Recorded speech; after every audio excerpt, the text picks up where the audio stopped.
எல்லோருக்கும் வணக்கம். என்னோடய சேனல் நேம் வந்து அருள் தாஸ் வுட்வொர்க் சென்னை. இன்றைக்கி நம்ம வீடியோவில் எதை பற்றி பார்க்க போகிறோன்னா சில்வர் வுட் பற்றி தான் பார்க்க போகிறோம். அது மட்டும் இல்லாமல் இந்த சில்வர்னால் என்னென்ன யூஸஸ் இருக்குது அதை பற்றி நான் ஃபுல்லாக எக்ஸ்பிளைன் பண்ண போகிறேன். மேபி சம் பாயிண்ட் எதாவது மிஸ் பண்ணியிருந்தால் மறக்காமல் நீங்கள் கமெண்ட் பண்ணுங்கள்.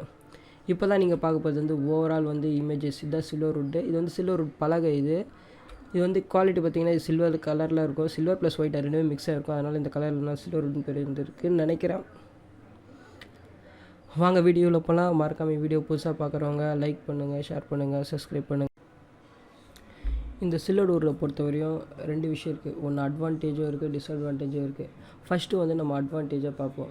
இந்த சில்வர் வுட் பார்த்திங்கன்னா மற்ற மரத்தோட கம்பேர் பண்ணி ரொம்ப சீப்பஸ்ட்டு ரேட் தான். எனக்கு தெரிஞ்சு பார்த்தா சில்வர் தான் ரொம்ப சீப்பஸ்ட்டு ரேட்டு. மோஸ்ட்லி இந்த சில்வர் வுட் வந்து எதுக்கு யூஸ் பண்ணுவாங்கன்னா, இப்போ இந்த கட்சி மீட்டிங் அந்த மாதிரி வர தெரியுமா, அதுக்கு வந்து பேனர் அடிப்பாங்க தெரியுமா, அது வந்து மோஸ்ட்லி வந்து இந்த சில்வர் யூஸ் பண்ணுவாங்க. அதுக்கடுத்து வந்து ஜாதிகா மரம் யூஸ் பண்ணுவாங்க. இது வந்து என்ன பண்ணால் நம்மளுக்கு கட் பண்ணுறதுக்கும் ஈஸியாக இருக்கும், பிளைனிங் பண்ணுறதுக்கும் ஈஸியாக தான் இருக்கும். பட் என்னென்னா மரம் ஈரமாக இருந்தால் ரெண்டுமே கஷ்டம். பிளைனிங் பண்ணவும் கஷ்டம், ஒர்க் பண்ணவும் கஷ்டமாக தான் இருக்கும். பட் அதேமாரி வந்து இதில் வந்து ஆணி அடிக்கும் போது வந்து மற்ற மரத்தில் ஆணி அடிச்சிங்கன்னா கிழிஞ்சு போயிடும், ஈஸியாக கிழிஞ்சிடும். வுட்டு வந்து ஈஸியாக கிழிஞ்சிடும். பட் இந்த மரத்தில் வந்து அவ்வளோ சீக்கிரம் ஆணி அடிமை கிழியாது.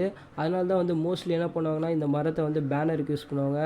அதுக்கடுத்து முக்கியமாக இது வேறு என்னத்துக்கு யூஸ் பண்ணுவாங்கன்னா வீடு கட்டும் போது யூஸ் பண்ணுவாங்க. வீடு கட்டும் போது எந்த பொசிஷன் யூஸ் பண்ணுவாங்கன்னா, நீங்கள் சென்ட்ரிங் அடிச்சிருப்பாங்க. கிட்டத்தட்ட ஒரு 10-15 வருஷத்துக்கு முன்னாடி பார்த்தீங்கன்னாலே சென்ட்ரிங் ப்ளேவுட்னு தனியாக இருக்கும், சென்ட்ரிங் வுட்டுன்னு தனியாக இருக்கும், ப்ளேவுட் வேறு, சென்ட்ரிங் வுட்டுன்னு இருக்கும்.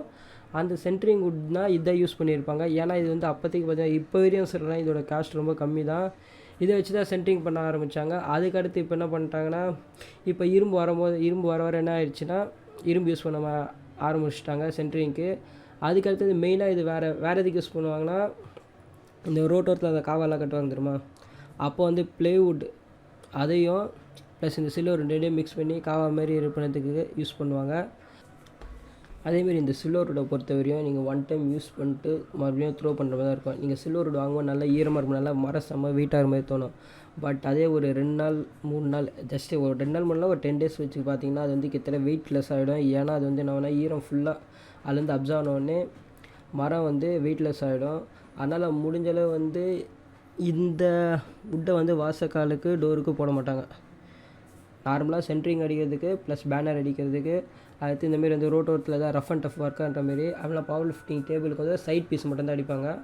மற்றபடி வேறு எதுக்குமே இந்த சில்வர் வுட்டு யூஸ் ஆகாது. பட் மேபி உங்களுக்கு நல்லா ஒரு வாசக்கால் அந்த மாதிரி யூஸ் பண்ணணும்னு நீங்கள் ஆசைப்பட்டிங்கன்னா, இந்த வீடு கட்டுவாங்க தெரியுமா, அவங்க வச்சுருப்பாங்க அந்த நல்லா சிமெண்ட்டில் ஊறி கரெக்டாக நல்லா ஸ்ட்ராங்காக இருக்குது தெரியுமா, அந்தமாரி இதில் வேணால் எடுத்து வாசக்கால் ஃப்ரேம் செய்யலாம். அது சின்னதாக பாத்ரூம் ஃப்ரேம் மட்டும்தான் செய்ய முடியும்.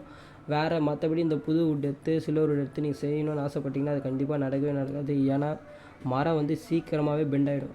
நீங்கள் கட் பண்ணும் போதே உங்களுக்கு மரம் பெண்ட் ஆகிடும். ஏன்னா இந்த மரத்தோட அப்படி தான். இது வந்து என்னென்னா ரஃப் அண்ட் டஃப் யூஸுக்கு மட்டும்தான் யூஸாக இருக்கும். ஈஸியாக ஆணி அடிக்கலாம். அதுக்கடுத்து இந்த ஒட்டு வைக்கிறது அந்தமாரி இதுக்கெல்லாம் நம்ம ஈஸியாக ஆணி அடிக்கிறது இது பண்ணலாம்.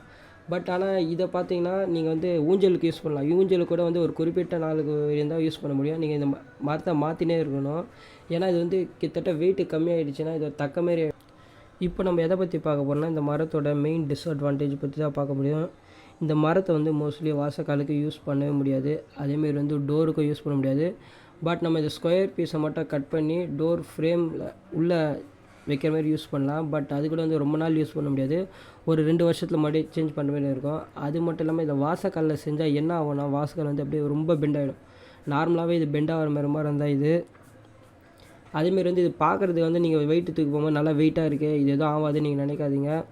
ஏன்னா இது கிட்டத்தட்ட 1 மாதம் நீங்கள் வச்சுருந்தாலே இந்த ஃபுல்லாக அதில் இருக்க ஈரம் கம்மியான உடனே இந்த மரம் வந்து ஃபுல் அண்ட் ஃபுல் தக்கையாகிடும். மோஸ்ட்லி இந்த சில்வர் வந்து எதுக்கு யூஸ் பண்ணுவாங்கன்னா வீடு கட்டுறதுக்கு மட்டும்தான் யூஸ் பண்ண முடியும். ஏன்னா அதுதான் கொஞ்சம் நல்லா யூஸ்ஃபுல்லாக இருக்கும். நம்ம வந்து மல்டிபிள் டைம் யூஸ் பண்ணலாம். முக்கால்வாசி இது வாங்குற வந்து இந்த சென்ட்ரிங் ஹவுஸ் பில்டர்ஸ் எல்லாம் இருப்பாங்க தெரியுமா, இந்த வீடு கட்டுறவங்க, அவங்க தான் இது வந்து நிறையா கலெக்ஷனில் வாங்கி வச்சுருப்பாங்க. அதேமாரினா ஷோகேஸ் ஒர்க் வந்து உள்ள கார்னர் பீஸ் அடிக்கிறதுக்கு அந்தமாரி இதுக்கு வந்து ரஃப் அண்ட் டஃப்க்கு யூஸாக இருக்கும். நல்லா ஆணி அடிக்கிறதுக்கு ஈஸியாக இருக்கும். பட் இதில் வந்து நீங்கள் ஓரம் போட்டாலும் வந்து என்ன தான் நம்ம ஓரம் போட்டு பெண்டு நிமித்தினாலும் இது ஆக்சுவலாக இந்த மரம் வந்து ஈஸியாக பெண்ட் ஆகிடும். அதனால் வந்து நீங்கள் ஒன்ஸ் ஒரு டைம் யூஸ் பண்ணிட்டு தூக்கி போகிற மாதிரி இருந்தால் மட்டும் இந்த மரத்தை பை பண்ணுங்கள். அப்படி இல்லைன்னா வாங்குறது வேஸ்ட்டு. ஆனால் வந்து மற்ற மரத்தை கம்பேர் பண்ணும்போது இது கிட்டத்தட்ட ரொம்ப கம்மி பட்ஜெட்டு. மற்ற மரம்லாம் பார்த்திங்கன்னா காஸ்டிங்கு ஹை காஸ்ட்டில் போகும். இந்த மரம் பார்த்திங்கன்னா ரொம்ப கம்மி பட்ஜெட்டில் தான் இருக்கும். மறக்காமல் வீடியோ பாருங்கள், லைக் பண்ணுங்கள், ஷேர் பண்ணுங்கள், சப்ஸ்கிரைப் பண்ணுங்கள்.